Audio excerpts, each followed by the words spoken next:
Howdy! Welcome to your first of many quiz review videos. I'm going to try and make it as efficient as possible, but there's a lot that we need to cover. I would expect on a typical quiz review video, just like this one, that you should probably have about 20 to 30 minutes in a video. Sometimes it's shorter, not often longer than 30. I think it's usually in the sweet spot's right around 20, 25 minutes. All right, so let's see what happens today.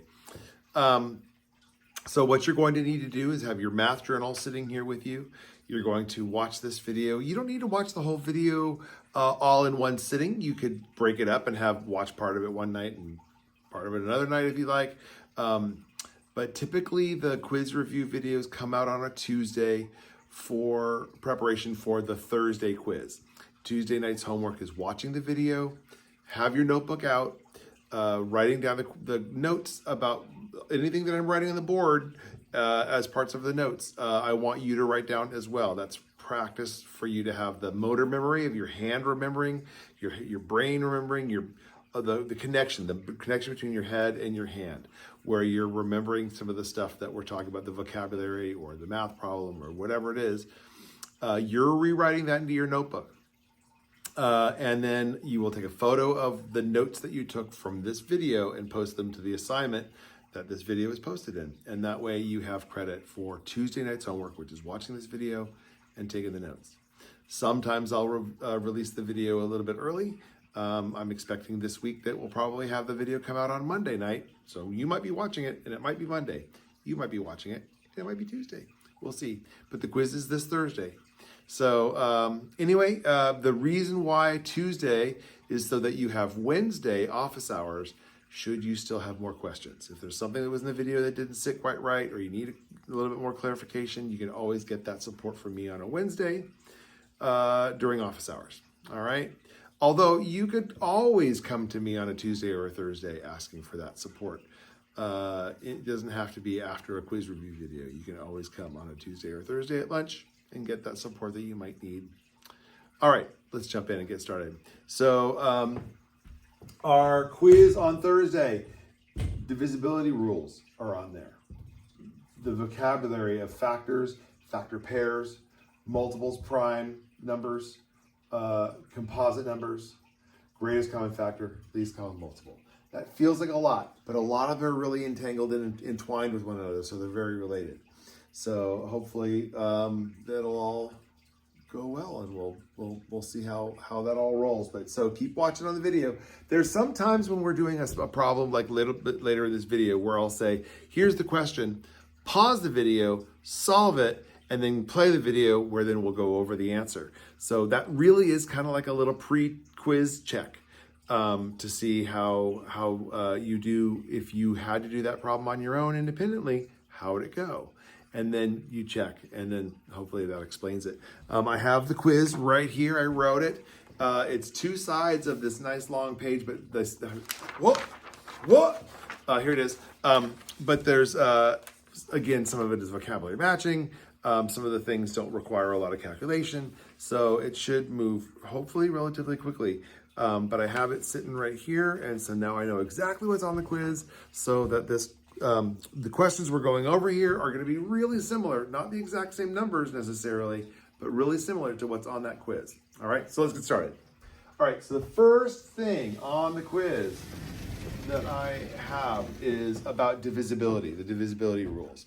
And so we've gone over those. Those notes are in your journal about how do you know if something is divisible by 2? How do you know if something is divisible by 3? And so on. And so on that quiz, you're going to have a table, just like we did. There was a homework assignment that you had after we learned the divisibility rules that covered, and you had to just put a little X in the boxes where it is true, if it is divisible, right? So which numbers can divide evenly without any remainder into 24? So in other words, is 24 divisible by 2? Right? And the rule for 2, if you recall, is if it's even. And also if it has a 2, a 4, a 6, an 8, or a 0 in the ones place. right? So 24 does have a 4 in the ones place, so absolutely it's divisible by 2. The rule for 3 was sum of the digits.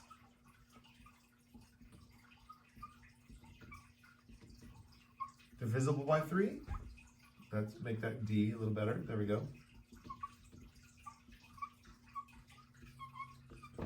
Right? Sum meaning the answer to an addition problem. So if you take the two digits, add them together, 2 plus 4 is 6.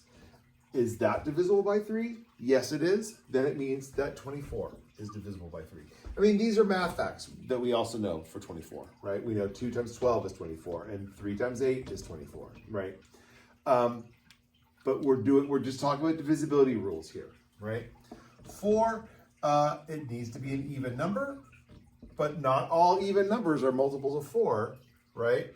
But the divisibility rule for 4 is you just have to look at the ones and tens place. So if we had a larger number like 6,424, the only ones that matters is the ones and tens place, right? So you have to do the math fact there is, can 4 go into 24? It does. We know that 6 times 4 is 24. But the rule for 4 is if it's even, and then it says look at the ones and tens place is the rule for 4. For 5, that rule is 5 or 0 in the ones place.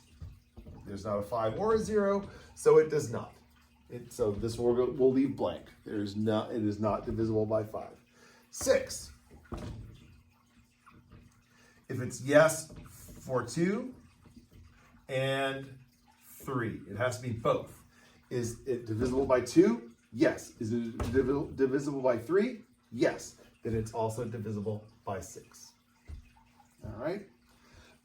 9, there is no rule for 7 or for 8, although for 8 it's even, right? Any multiple of an even number is also an even number.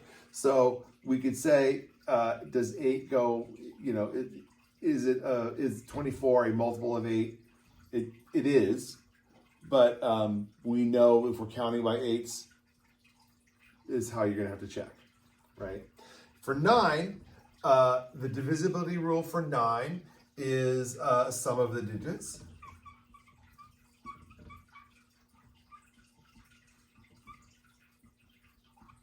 Divisible by 9.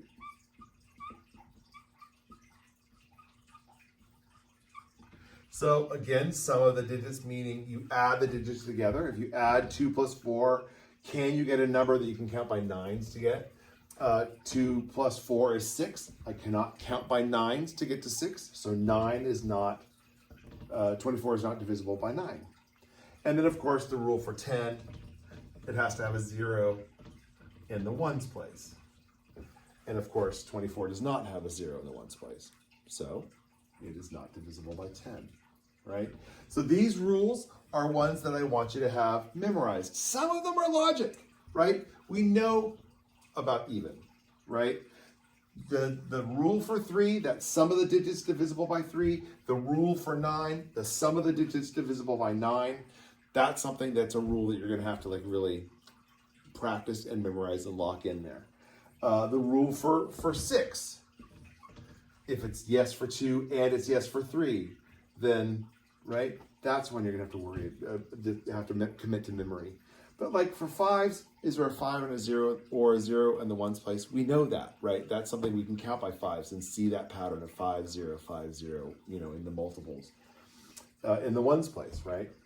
All right, so you will have a table that has 5 different numbers where you're gonna go through and have to apply these rules to see, is it divisible, right? So we're only gonna do one example in this quiz, but on the actual quiz, try it again. One example in the video, but on the quiz you have 5 numbers that you're gonna be filling out the table for. All right, let's move on.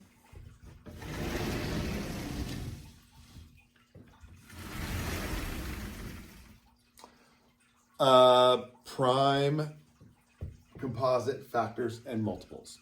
That's vocabulary. I will tell you this, it's vocabulary matching. All right, so you're going to want to make sure you know the definitions for prime, composite, factor, and multiple. All right, so take a moment and pause the video and write yourself a definition for prime, composite, factor, and multiple. If you're not sure what those definitions are, then flip back in your journal while the video is paused and remind yourself what those vocabulary word definitions are. The definitions that I'm writing right now when we go over on this video might not exactly match word for word as what we wrote in our journals, but it's, of course, the same idea. All right, so pause your video and let's see what how you do on a definition for those 4 vocabulary words.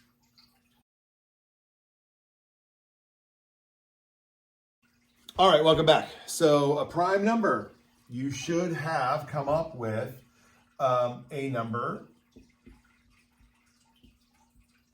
with exactly 2 factors. Remember that the only way that you can find a prime number is a number that when you're multiplying together, the only way to get that number is a 1 times itself, or times the number you're talking about. So 3, for example, the only way to multiply any pair of factors to get 3 is 1 times 3. So it's a prime number. 1 is a factor and 3 is a factor of 3. That's it, exactly 2 factors. If it has more than 2 factors, then it's called a composite number.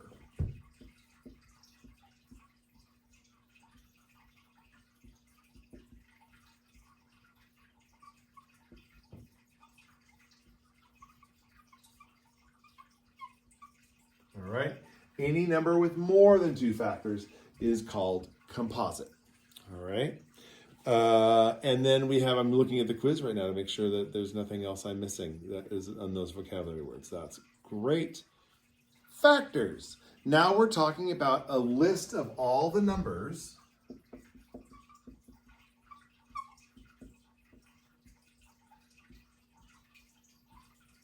that can multiply to give you a given number.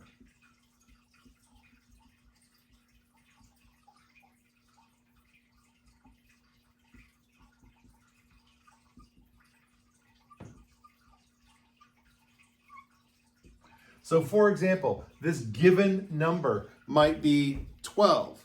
What are all the numbers that can multiply to give you 12 as the answer? So I know 1 is a factor. So if we were talking about 12, 1 is a factor. 2 is a factor because 2 times 6 is 12. 3 is a factor of 12 because 3 times 4 is 12. 4 is a factor. We just talked about that. So we have that matching up of factor pairs. 3 times 4 gives you 12. 2 times 6 gives you 12. 1 times 12 gives you 12. So those are the factors of 12.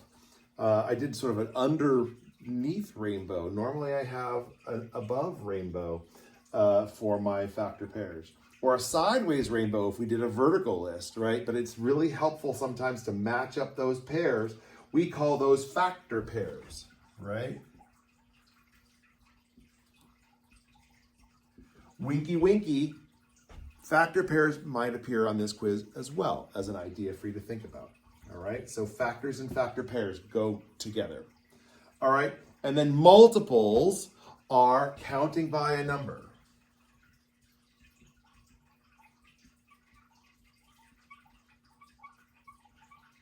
Right? So multiples of 5 would be 5, 10, 15, 20, 25, 30. There's an infinite number of multiples. There's a finite number of factors. There's only 6 factors for 12. But I can count for the rest of my life of multiples of 5, and I would still never hit the end because there's an infinite number of multiples. There's an infinite number of them. All right. Blah, blah, blah, blah, blah, blah. Okay, I think we're ready to move on. So make sure you have those things down. Okay, let's move on. Greatest common factor, also sometimes known as the GCF. All right, the greatest common factor. That's where you're going to be looking at the factors of 18, the factors of 32 in this example. Remember, factors are that list of the list of numbers that can be multiplied to arrive at a given number. So what's my list of numbers that can multiply to get 18? What's my list of numbers that can multiply to get 32? We're looking for the largest number that they have in common. Pause the video and see if you can find the greatest common factor of those two numbers, and then come back and let's check it. All right, here we go. The factors of 18. We're doing that rainbow again. I have them horizontally here across the page, and hint, hint, hint, they're also horizontal on the quiz. All right. So you're going to do a regular rainbow, not a sideways rainbow. It's not a vertical list, it's a horizontal list. All right, so what are all of our factors? We know that 1 times 18 gives me 18. I know that 2 times 9 gives me 18. I know 3 times 6 gives me 18. I know 4, nope. 5, nope. 6, yep, we already have it here. So 1, 2, 3, 6, 9, and 18 are our factors of 18. All right, try again. Let's go. 1 times 32. Yes. 2 times 16. 3. Nope. Don't forget, divisibility rules work here, right? So you could use your divisibility rules here to see, like we know that 1 plus 8 is 9. That's why it's on here. 1 plus 8 is 9. That's why 3 is on here. 18 has an 8 in the ones place. That's why the 2, right? So you could use all those divisibility rules when you're trying to help figure out the factors, okay? So you don't miss any. So I would really go through those divisibility rules when you're figuring this out. Okay, 2 times 16. 3, nope. 4, does 4 go in there? It does. What times 4 gives me 32? That's right, 8 does. 8 times 4 is 32. 5, nope. 6, nope. 7, nope. 8, yep, it's right there. All right, so 1, 2, 4, 8, 16, comma, and 32.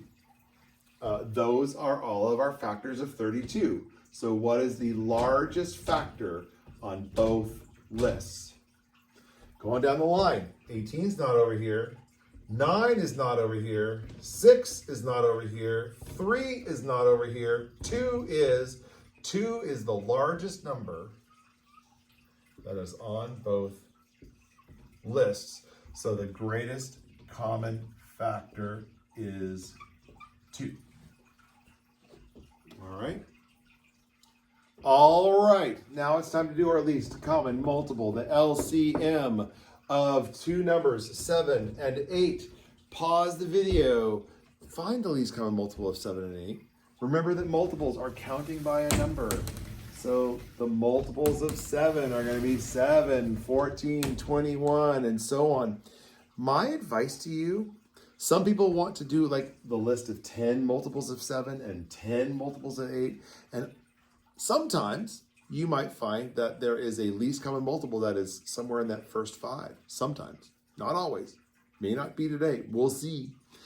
So I tend to recommend, give me the first 5 multiples of this, give me the first 5 multiples of that, see if there's anything in common. Since we're talking about the smallest number, the least common multiple, and then if you found it early, then you don't need to do all 10. You just need to find the smallest one, right? So start with 5 and then 5 and see what happens, right? Okay, pause video, solve it, come back.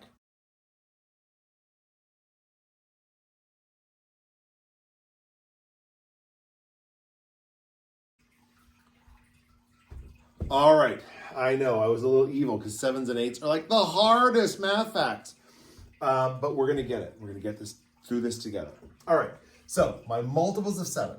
We have 7, we have 14, we have 21, we have 28, we have 35. I said to do the first 5, right? 1, 2, 3, 4, 5. Perfect. Do the first 5 of 8. Let's see. 8, 16, 24, 32, 40. All right. Scratching my chin. Do we have any common factors? I did it. Multiples. Do we have any common multiples yet? No. Did I leave myself enough room to continue? No. You have plenty of room on the quiz. Let's keep it going. All right. So after 35, that's 42. And then we have 49. Okay, let's add two more here. We have 48. We have 56. Do we have any common? Nothing yet. Okay. Of course, I didn't give myself enough room, so I'm going to have to go like this. After 49 is 56. Now we have our common multiple. 56 is a multiple of 7.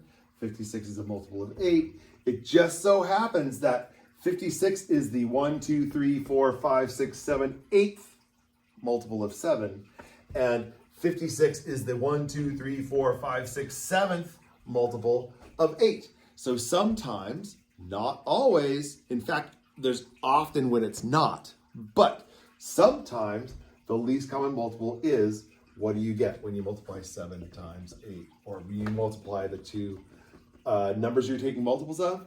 On occasion, you'll get the least common multiple. They will always be a common multiple, but it might not be the smallest common multiple, which is what your goal is to find the smallest. This one happens to be 56 for both. All right, that is the answer. I hope you got it. All right, so there's one more problem that I feel an obligation to cover with you that is going to be on our quiz. Something similar to this is I'm going to give you a number and I'm going to ask you, can you prove if it is prime or if it is composite? And you can prove one way or the other. It's going to be one or the other. It's either prime or it's composite. And so reminding that prime numbers means they have exactly two factors.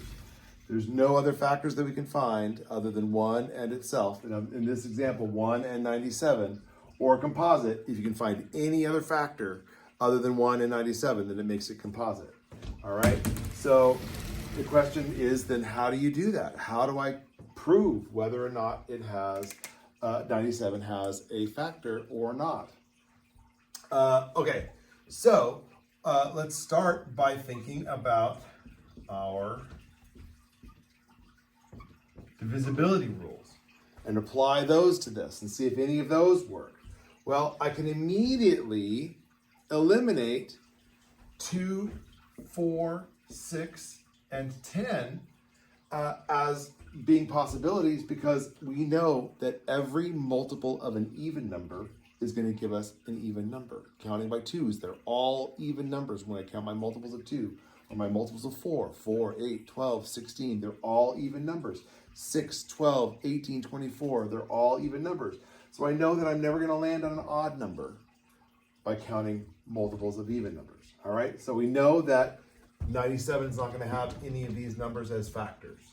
All right, 3, our divisibility rule for 3 is add the two digits together, the sum of the digits. What is 9 plus 7 equals 16? So we know 3 is not a factor of 97 because we can't count by 3s and hit 16. We know that 9 is not a factor because I can't count by 9s and hit 16. I know 5 is not a factor of 97 because it needs to have a 5 or a 0 in the ones place. All right, so we can eliminate all of those, right? So it's already looking pretty darn prime to me. But then I want you to think, and this is something that we haven't necessarily covered in class, but I want you to think about now, since we're here now, and you're watching this video, and this is a lesson now. What do we know about numbers that have 7 in the ones place? So let's take a moment and look at them. We have 7, we have 17, 27, 37, 47, 57, 67, 77, 87, 97. Can you see that on there? Looking, oh, I can see 97. All right, so what do we know about these? Well, we know that 7 is prime. We know 17 is prime. We know 27 is 9 times 3 or 3 times 9. So that works, right? But we already eliminated 3 and 9 as being not factors of 97, all right? 37 is prime. 47 is prime. 57, prime. 67, prime. 77, that's 7 times 11, and 11 times 7. 87 is prime.